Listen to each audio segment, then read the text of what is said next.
What's shaking, people? We are here at GunCon 2026.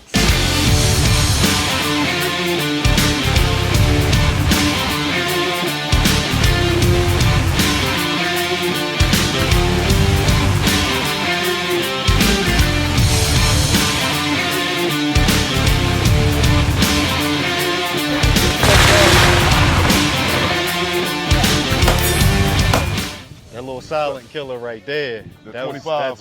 very fun. That's very fun.